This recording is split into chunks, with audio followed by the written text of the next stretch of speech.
It is quite an honor and actually quite daunting to be sharing with this particular group. I was formed very much by the work of Clue. I was inspired and directed in this work by the imagination and efforts of really so many in this room. Moises Escalante, who's one of the people who I feature in this book. Pat Cromer, I remember working with you on the New Sanctuary effort.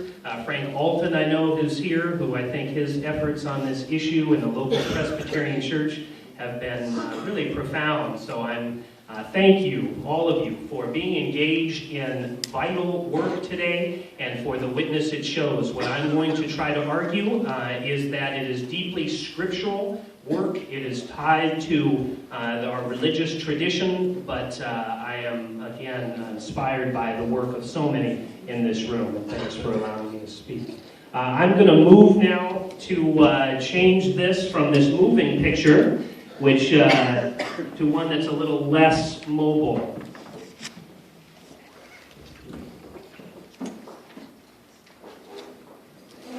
So, Elizabeth, would you mind just getting this started? A quick word on the book. This came out last year, and it is a mix of biblical studies and of personal narratives. That is, it tries to be an interplay between scriptural texts from the Hebrew and Christian scriptures that speak to the issue of immigrant justice, and then it lifts up particular narratives, lives who we found inspiring, folks who've taken these kinds of issues to heart and defended the cause of the immigrant. And that, you can see, it's actually the cover for this book. Our God is Undocumented, by the way, it's $16. That's an author's discount. You can get it from Amazon for about the same cost.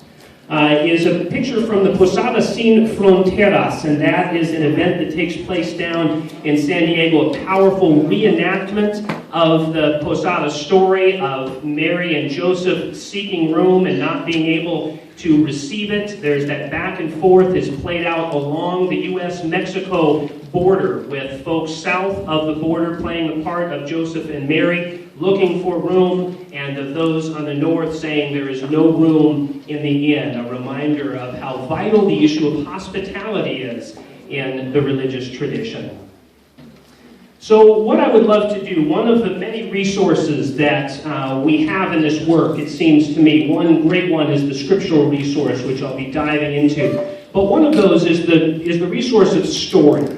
And one of the interesting things about talking about immigration in the United States is we are very literally a nation of immigrants. And so what I'd love to do to begin this time is for you to find one other person. If you're in a table where you need to be in a trio, if you're left, please do so. But I would love you to share with one another the push and pull as it relates to your own story of immigration. Here's what I mean by that.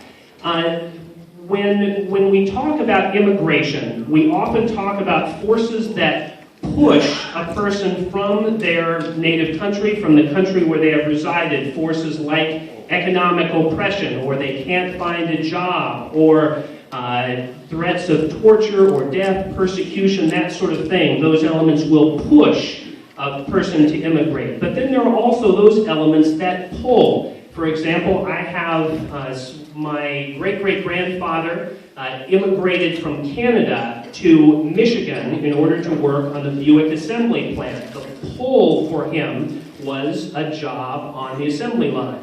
So what I would love, if you're willing, is to share with another person in your immigration story. That is either, if you're a first generation, something you've experienced yourself, or those, your parents, their grandparents, however far back it goes, to their immigration to this country, either a push or a pull factor, or both, that impacted their coming to this country. Now, some of those stories you may not know, in which case it may be more legend, but you can share one of the factors as best you know it. Make sense to all?